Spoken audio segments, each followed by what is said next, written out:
प्रश्न 1. छत्रपती शिवाजी महाराज यांचा जन्म कोणत्या किल्ल्यावर झाला? आपले पर्याय आहेत: 1. तोरणा, 2. प्रतापगड, 3. शिवनेरी, 4. रायगड.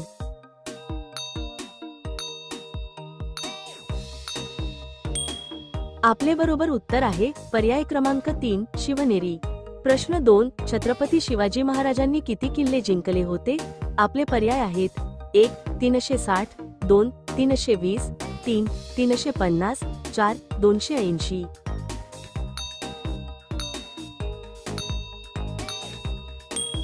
आपले बरोबर उत्तर आहे पर्याय क्रमांक 1. 360. प्रश्न 3. छत्रपती शिवाजी महाराजांना युद्धाचे प्रशिक्षण कोणी दिले होते? आपले पर्याय आहेत: 1.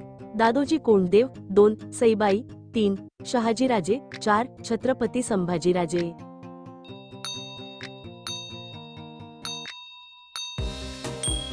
आपले बरोबर उत्तर आहे पर्याय क्रमांक 1. दादोजी कोंडदेव. प्रश्न 4. छत्रपती शिवाजी महाराजांच्या तलवारीचे नाव काय होते? आपले पर्याय आहेत: 1. जगदंबा, 2. भवानी, 3. तुळजा, 4. यापैकी नाही.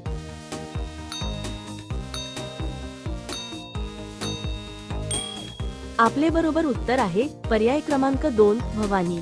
प्रश्न 5. छत्रपती शिवाजी महाराजांनी कोणत्या किल्ल्यावर स्वराज्याची शपथ घेतली? आपले पर्याय आहेत: 1. तोरणा, 2. प्रतापगड, 3. रायरेश्वर, 4. रायगड.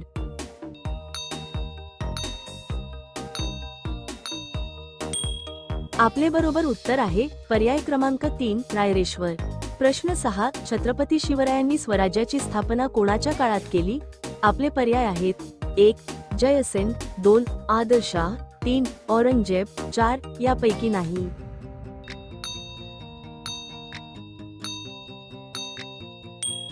आपले बरोबर उत्तर आहे पर्याय क्रमांक 3. औरंगजेब. प्रश्न 7. छत्रपती शिवाजी महाराजांचा राज्याभिषेक कोणत्या साली झाला?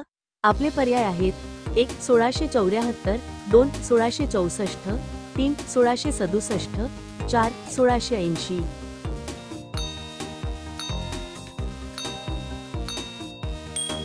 आपले बरोबर उत्तर आहे पर्याय क्रमांक 1. 1674. प्रश्न 8. छत्रपती शिवाजी महाराजांचा राज्याभिषेक कोणत्या किल्ल्यावर झाला? आपले पर्याय आहेत: 1. प्रतापगड, 2. रायगड, 3. शिवनेरी, 4. तोरणा.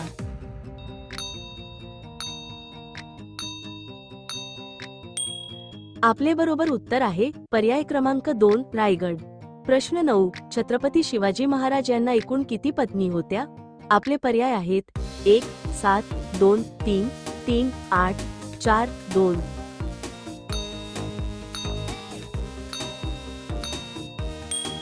आपले बरोबर उत्तर आहे पर्याय क्रमांक 3. 8.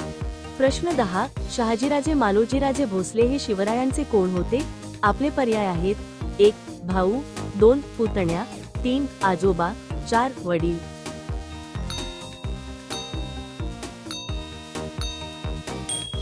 आपले बरोबर उत्तर आहे पर्याय क्रमांक 4. वडील. प्रश्न 11. शिवरायांच्या शेवटच्या पत्नीचे नाव काय होते?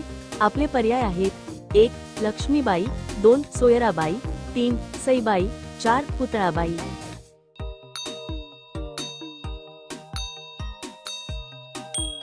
मित्रांनो, या प्रश्नाचे उत्तर आपल्याला माहिती असेल तर कॉमेंट करून सांगा.